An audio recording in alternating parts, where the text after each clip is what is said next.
Plusieurs critères peuvent être définis pour analyser la légitimité de ces candidatures. On peut considérer que d'abord il est important d'être un Français de l'étranger et donc de vivre cette situation.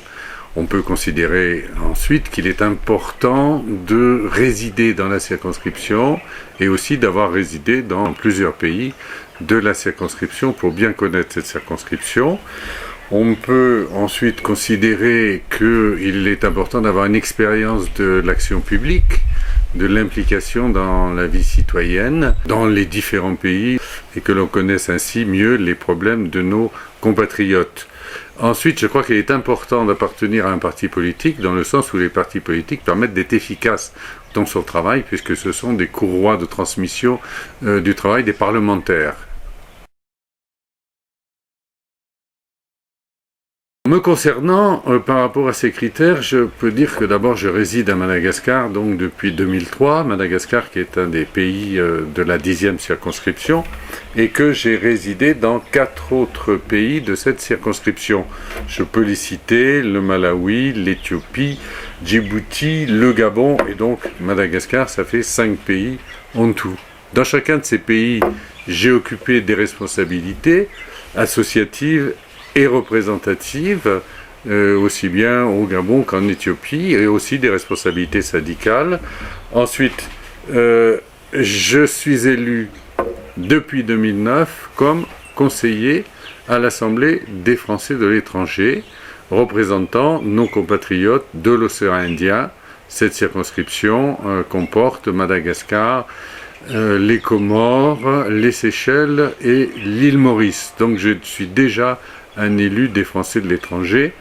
Je vous expliquerai dans un autre document ce qu'est l'Assemblée des Français de l'étranger. Enfin, par rapport aux critères définis, je suis présenté par le Parti socialiste.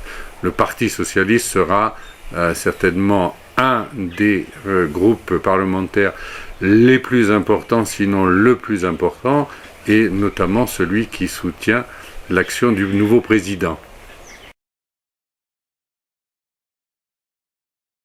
Je crois que je suis le seul candidat qui rassemble l'ensemble de ces critères. D'abord, nous ne sommes que 2 élus comme conseillers des Français de l'étranger à se présenter. L'autre personne qui se présente comme élu n'est pas investie par son parti politique.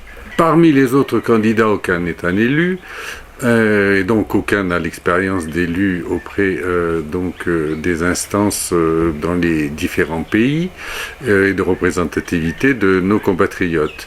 Une seule personne a une expérience d'élu, c'est le candidat de l'UMP, M. Alain Marceau. Mais il a un déficit qui me paraît quand même extrêmement important, puisque ce n'est pas un Français de l'étranger. Il n'a jamais résidé à l'étranger comme un certain nombre d'autres candidats. Il vient de la Haute-Vienne, il a été désigné par l'UMP. On dirait que c'est un candidat parachuté. Et d'ailleurs, c'est pour cela qu'il a plusieurs candidats de son parti dissident contre lui.